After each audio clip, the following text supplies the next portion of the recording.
gospel of the kingdom, and cure every disease among the people. Hallelujah, hallelujah, hallelujah.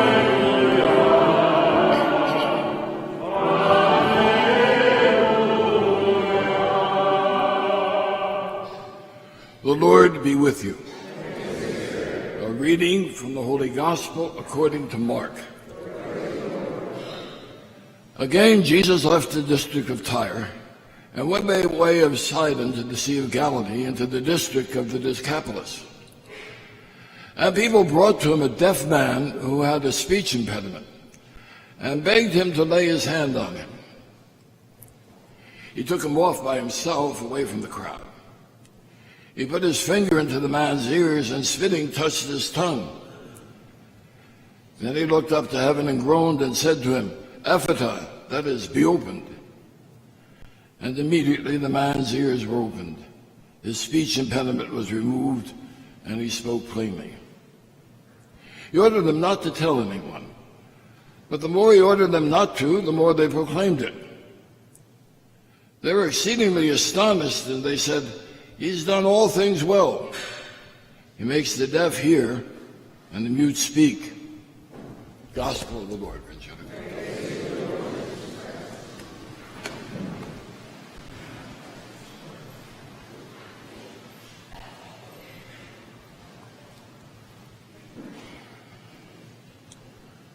In the name of the Father, and of the Son, and of the Holy Spirit, I'll be delivering a sermon and not a homily, and I'll be discussing the crisis that we face, as I have been doing, maybe to your fatigue, for July and August.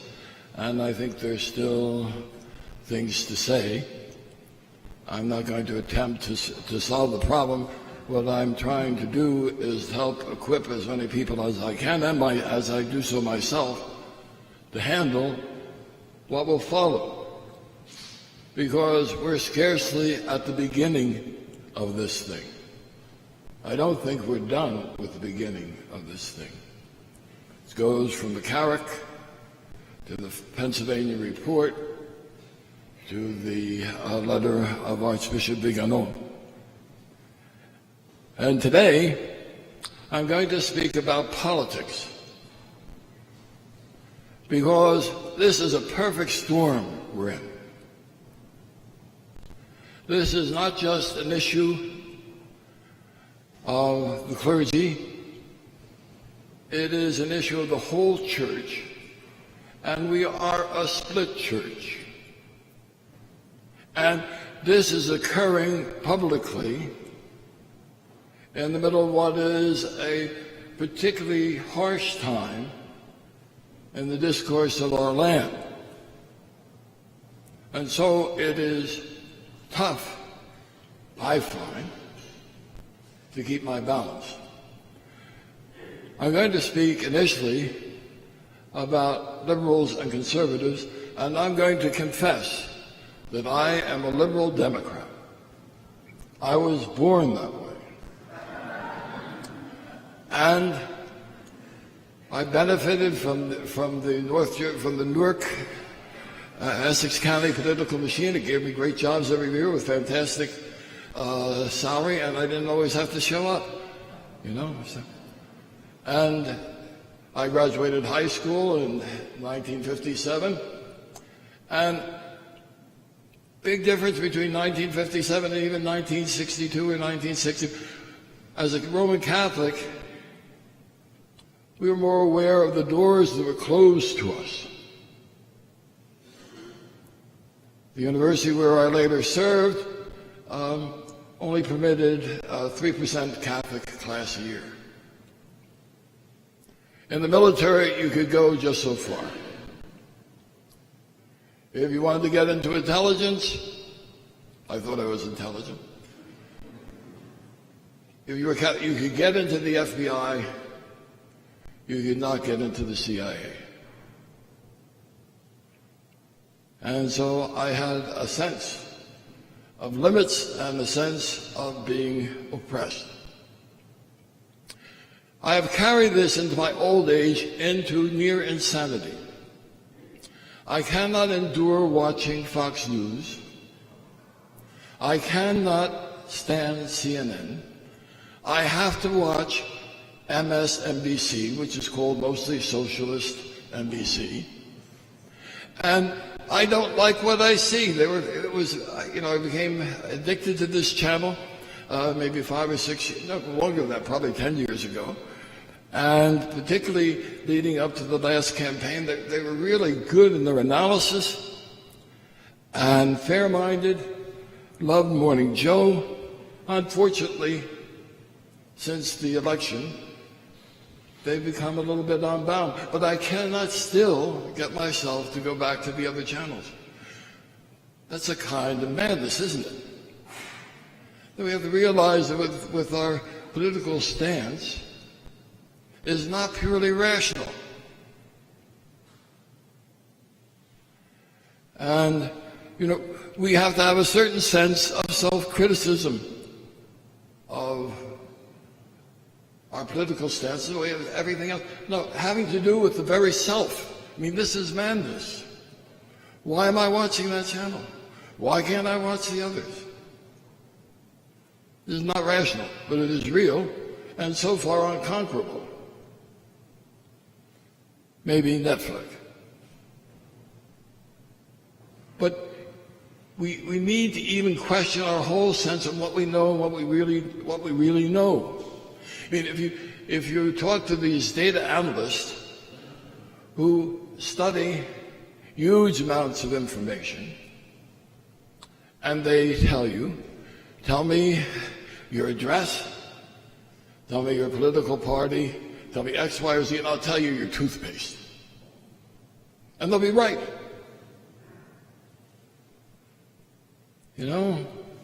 That's sort of flummoxing when you face somebody like that. And then when you think about what we know about genetics, a fascinating period there when they were studying different sets of twins that have been separated shortly after birth. And they go and they search them out and they interview. They have the same names for their cats. Or if one chooses a cat, the other will choose a cat, not a dog. They'll eat the same food. They were not raised in the same home. How much of who we are is a result of our genetics? We know, now that they get able to play with functional MRIs and play with the brain, that in most cases, when we have an idea, the idea goes first somewhere at the back of the brain, then it goes to the thinking part of the brain.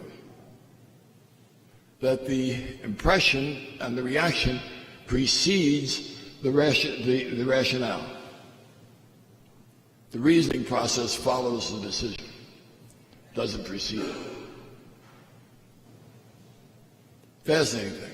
Also, we know that as human beings, we are built for affiliation and for groups. That, naturally speaking, probably by reason of evolution, we favor and are attracted to groups that are similar to us. And that we have a bias that way. It's not fully rational. And so I'd like to help us a little bit in understanding where we may stand. There's a very useful way of understanding this that I've found in the area of moral psychology, of trying to figure out morality, the way that the human beings attempt to respond psychologically.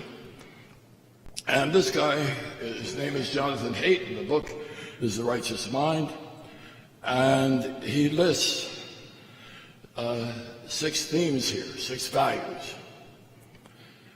And the liberal, that's where I am, mostly, Over time, I migrated a bit to the right here. But biggest value is care, and the biggest enemy is harm. And so those of us who are liberal are given to being concerned about other people. It also happens that the conservatives give more than the liberals. I mean, you know, this is nothing for us to pat our backs. It's just an inclination that we have. We prefer liberty over oppression. We like human beings to be able to express themselves as much as possible. And we feel maybe more keenly than other people when people are trying to shut us down. And next is fairness and cheating. You know, usually, sometimes when I was able to get a job and classmates weren't, because I had connections and they didn't, I was a teenager, so I felt a bit angry about that. You know, looking back on it, I'm sort of grateful for it. But at the time, I thought that was terribly unfair that I had a leg up the way that I did. Now we move into the conservative values and boogeymans. And here, we need to know that the conservatives are really brought against people because they include all of the liberal values. So I'm admitting, you know, that the conservative people are broader and more capacious in their minds and in their imagination and in their sensitivities than I am. They include loyalty and betrayal. How important is it to be loyal and to experience loyalty? And how crushing is it to experience betrayal? Authority and subversion. It looks as if the world needs certain people to protect certain things and to assert particular values. And they are offended when they see people like me maybe not being attentive enough to those values, or other people trying to destroy them. Then, big one, sanctity and degradation. The conservative is more able to see things as being sacred. Maybe the nation, in a way that I wouldn't. And to think that there's something special and different about these things. And also, their notion of the body could be very different from someone who is simply a liberal. They may have a richer notion of the body, of its being a human symbol, expression, and degradation. There's certain things they simply find disgusting that we don't. Those of us who are liberal. And all of this helps us, if we can place ourselves within using a matrix such as this to understand ourselves, it helps us put a name on who we are. And it helps us to recognize how other people think. At least to me, it gives me some. What is a heuristic device?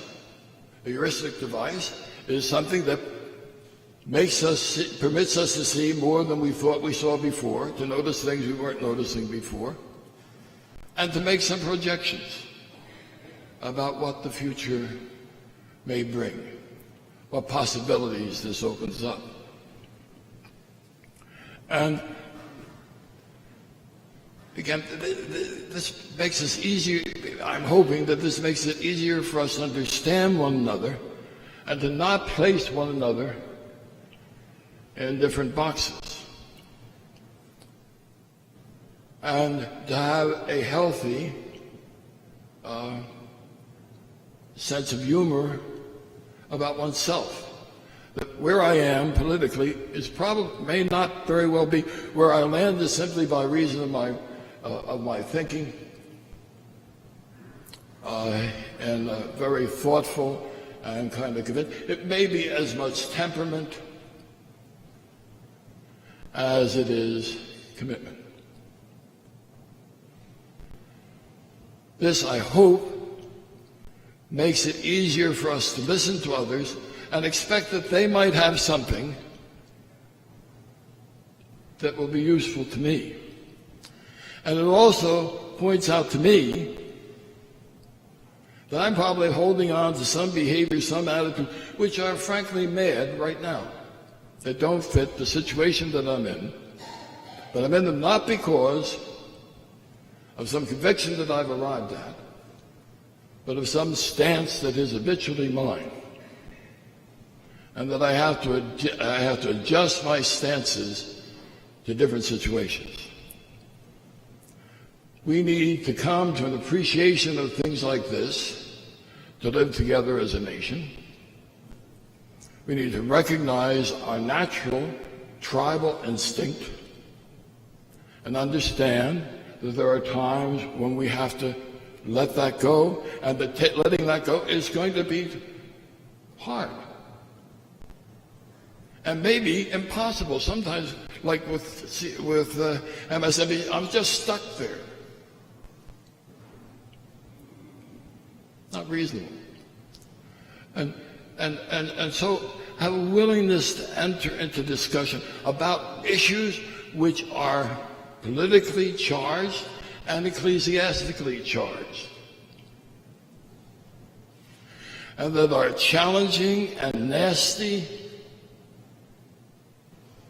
and which we are prone to react to emotionally and not thoughtfully. And we owe it to one another, and we owe it to the Christ who has called us into this church to start from a point of self-awareness. In the name of the Father, and of the Son, and of the Holy Spirit.